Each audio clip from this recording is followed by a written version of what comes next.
Good morning. Morning. Welcome to the Regional Military Museum for the Purple Heart commemoration ceremony, where we honor those who've gone into battle, put themselves on the line, have been injured, some were killed, and we honor them today and every day. So for our invocation, we have Pastor James Grabham.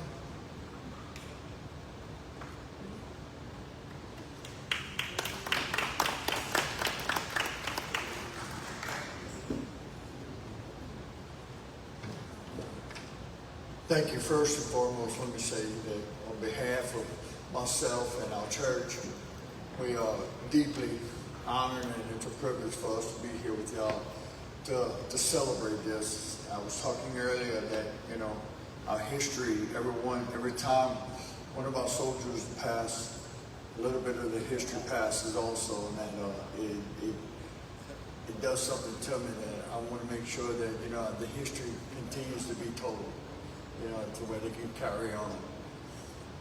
As I was preparing today, Christian views on the Purple Heart Medal vary, but generally it is seen as symbols of sacrifice, bravery, and the cost of war, with some interpretations drawing parallel to Christ's sacrifice. The medal's purple colors are sometimes associated with the blood of Christ and the sacrifice he made. Others may focus on the physical and emotional wounds of war, highlighting the needs for healing and forgiveness. In Mark 10:45, it says, "For the Son of Man came not to be served, but to serve, and to give his life as a ransom for many." The Purple Heart is awarded to service members, wounded or killed in action, symbolizing the ultimate sacrifice and the bravery of those who serve. The Bible emphasizes the concept of sacrificial love, even to the point of laying down one's life for others as the general greatest expression of love. In John 15:13 says, "Greater love has no one than this, that someone lay down his life for his friends." And 1 John 3:16 says, "By this we know love, that he laid down his life for us, and we ought to lay down our lives for our brothers." In essence, the Bible presents sacrificing one's life for others as the highest form of love and devotion. And it's exemplified by Jesus' own sacrifice. Some Christians may hold a more traditional view of the Purple Heart, emphasizing that it is strictly for those physically wounded in combat, and not for simply serving honorably. In essence, the Purple Heart serves as a powerful symbol for Christians, prompting reflection on themes of sacrifice, bravery, suffering, and the ultimate sacrifice of Christ. O God of compassion and strength, we give thanks for those who have received this Purple Heart Medal, a symbol of sacrifice and valor. Grant peace and healing to all who have been wounded in service, and bless the families who have borne the burdens of their courage. May we honor their legacy by striving for unity, justice, and peace. And it's in Jesus' name we pray. Amen.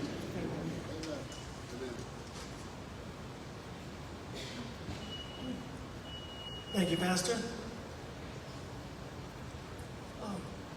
Next, we have the national anthem, sung by Rosalind Chauvin of We the People. Please join me.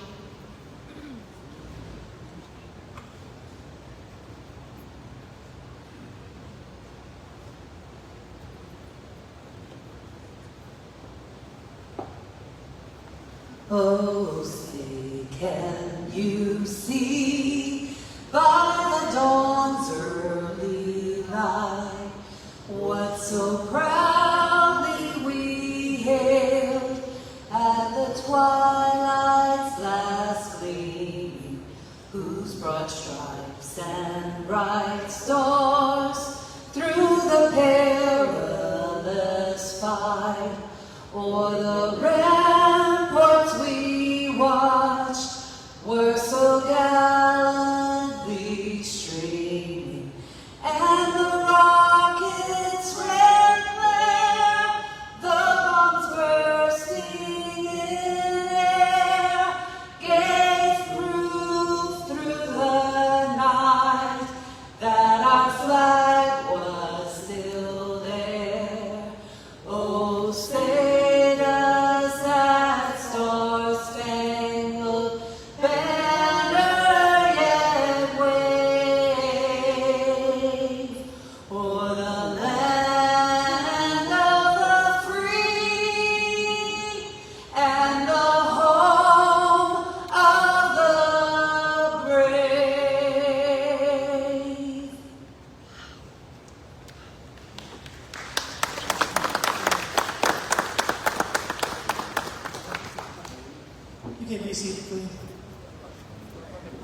Ms. Rosalind. I couldn't have done any better myself. So now we have the pledge of allegiance by Maurice Brunet, who is a Purple Heart recipient.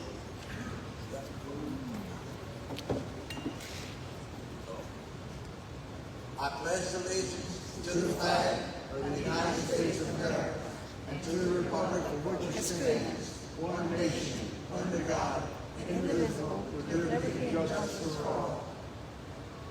Thank you. Okay, now you can sing. Okay. Our guest speaker is Mr. Larry Williams, who is the Assistant Secretary of Outreach for the Louisiana Department of Veterans Affairs. Mr. Larry?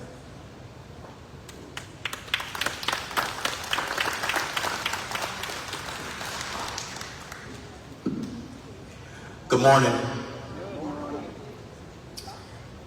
Thank you so much to the Regional Military Museum for having me to come out. I truly appreciate it. They do a wonderful job at this museum, and it seems like each year they're always adding something and expanding this wonderful place. And I know it's not easy, but when I first came here about 5 years ago, I thought that this was it, right? I thought that this was a museum, and I came in and I said, man, this is pretty cool. They got a lot of stuff and, you know, a lot of memorabilia in here. And so I had to use the men's room, and I asked them about it. I said, hey, where's the men's room? And they said, oh yeah, just go around there.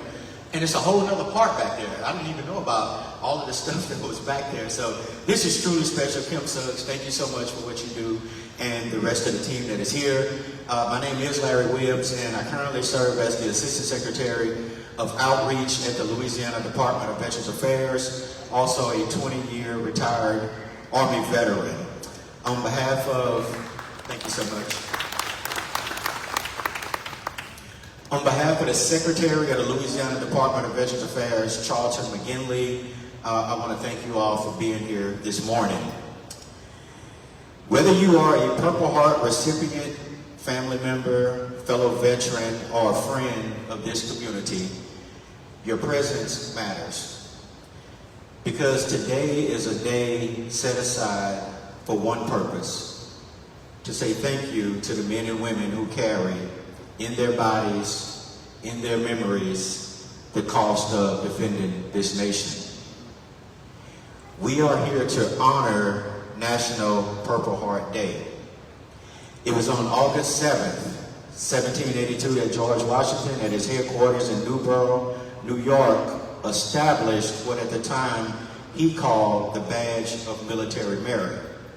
It was a simple cloth heart, purple in color, awarded to soldiers who had shown not only instances of unusual gallantry in battle, but also extraordinary fidelity and essential service, which were Washington's own words.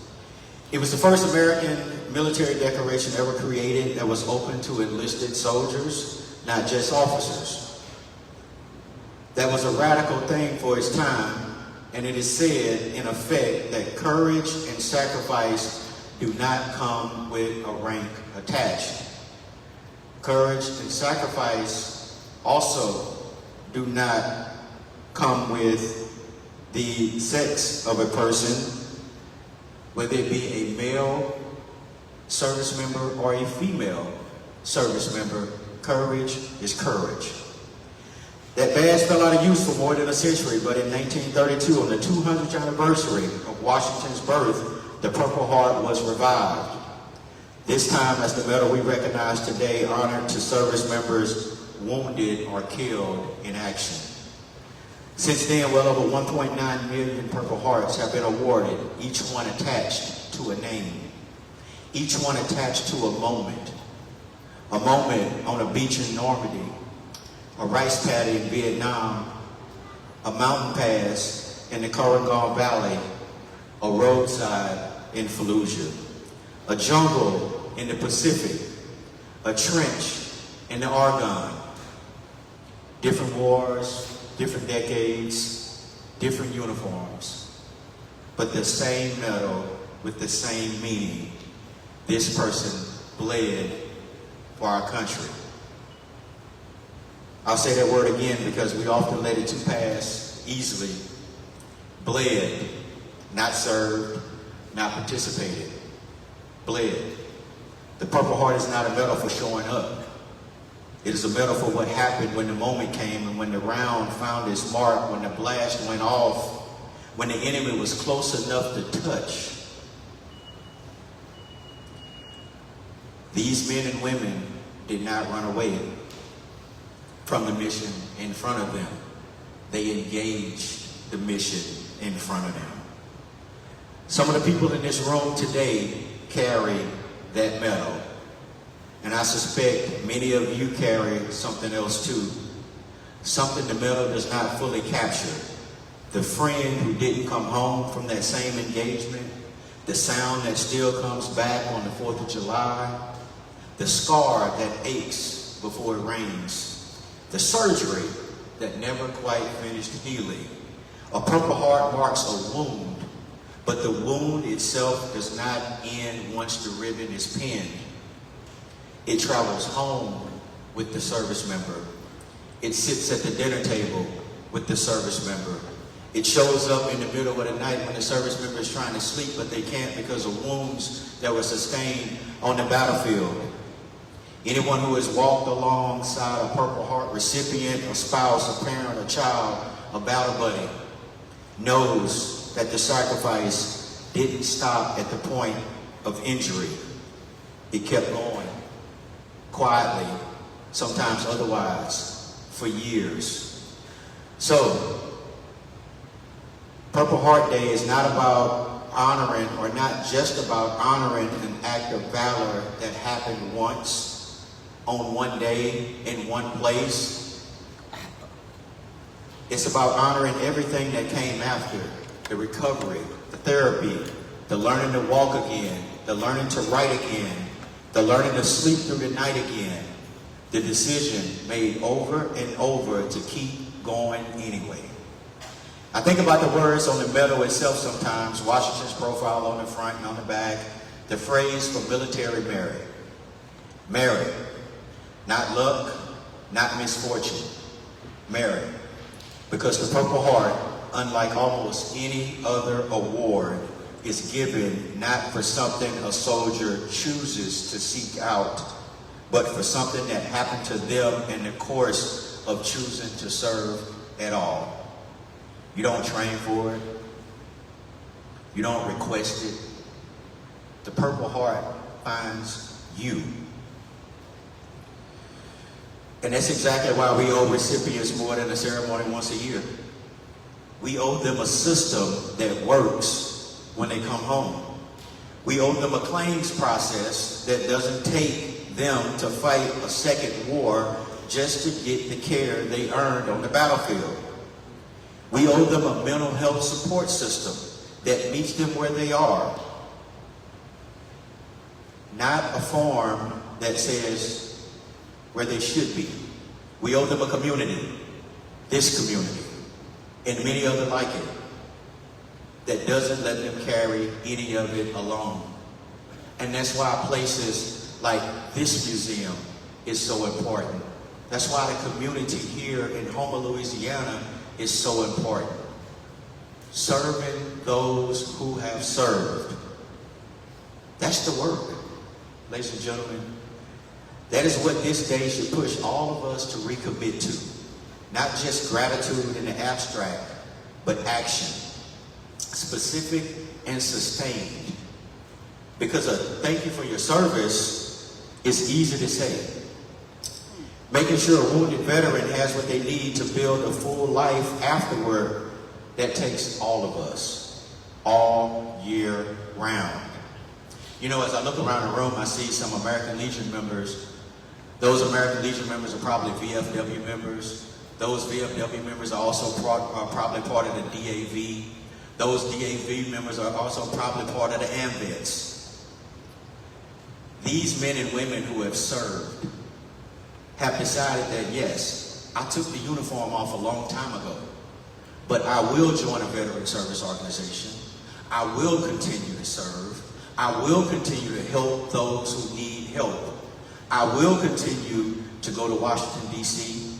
to make sure that Congress understands the needs of all veterans. And it's every day that we have to commit to this. Why? Because when the service member raised their right hand and swore to protect and defend, I don't remember anywhere in the contract where it says we will never send you to Iraq. It didn't say you would never go to Vietnam. It didn't say you would never participate in a world war. It didn't say you would never participate in a skirmish. Right now, we have service members that are deployed. The contract doesn't say that there's a place on earth that is so dangerous that we won't send you there. The contract just says that we will train you to go where this nation needs you to go. Ladies and gentlemen, some did not come home at all. To the families in this room, you were wounded too in your own way. You don't always get a medal for that. But your strength has not gone unnoticed. And I want to thank you for standing beside your service member, for standing beside your veteran. Because when it was time for them to move, you had to move. When they deployed, everything fell on you to keep things going. The support that the family members give to the service members is one of the reasons why we have the greatest fighting force that the world has ever seen. And I thank all of the family members who have supported service members and continue to support veterans, and also in your own way, make sure that we remain the greatest fighting force on this earth. And to everyone gathered here, let this day be more than a moment of silence or a line in a program. Let it be a renewal of the promise this nation makes to those who bleed for it, that we will not forget, and that gratitude for us is going to look like action. George Washington created that first badge of military merit because he believed that a nation which asks its citizens to bear arms in its defense owes those same citizens recognition when they pay the price for that defense. 240 years ago, or 244 years later, that debt has not expired. It is ours to carry now. And to all veterans, we thank you for what you have done, your sacrifice. We would not be here where we are today if it were not for that. The doctor can put us back together, but the doctor wouldn't have a job if it were not for veterans. The teacher teaches us the things that we need to know and prepares us to go out in life and be successful, but the teacher would not have a job if it were not for the veteran. And so on it goes. War is not easy. But the pastor can tell you, looking in the Old Testament, war has been around forever.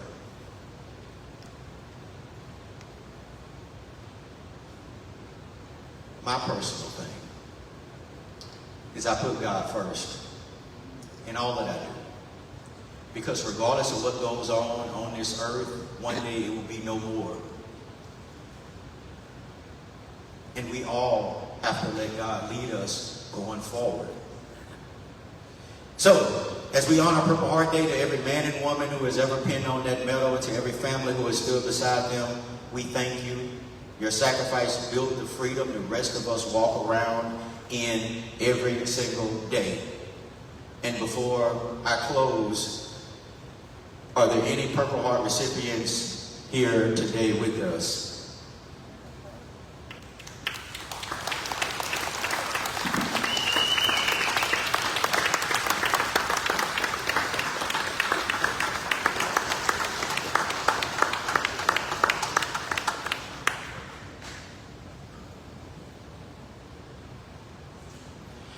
I'll be around after this ceremony officially concludes. If there are any veterans who require assistance, you have questions about the VA, please come see me. I would love to assist you and help you with anything that you may have. If it's a general question, whatever the case may be, I have my business cards on me. It is my pleasure to work for the Louisiana Department of Veterans Affairs and serve veterans around the state of Louisiana. It is my pleasure to be here this morning. Every time I come to the Regional Military Museum, it is an experience. And thank you all so much. And we thank all of our Purple Heart recipients, those who have bled and some have died in defense of this nation. Thank you and God bless you.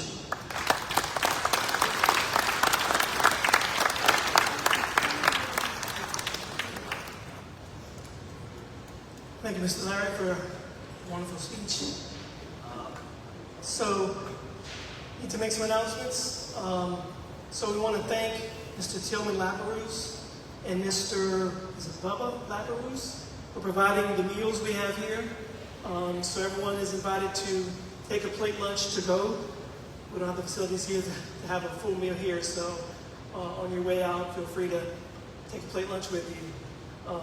Also, I wanted to mention that we have our gift shop. If anyone's interested in purchasing merchandise we have there, we're open for that.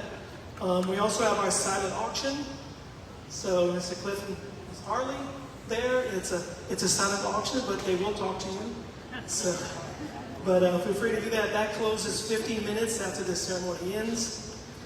We also we have a donation can at the front desk. So if any of you are just have money in your pocket that you just have to put in there, no one's going to stop you. It's at the front desk and the gift shop. So we want to thank all the people who did all the hard work to make this come together, and the volunteers, the members, everyone that's put together this event. This takes a lot of planning and a lot of time to put this together, and we want to be thankful that we can still put on these events throughout the year and bring everyone together. And we thank you for coming. And if anyone wants to become a member, we also have memberships that you can do. That means you can come here every day that we're open. So thank you for coming and enjoy your rest of your time here. Thank you.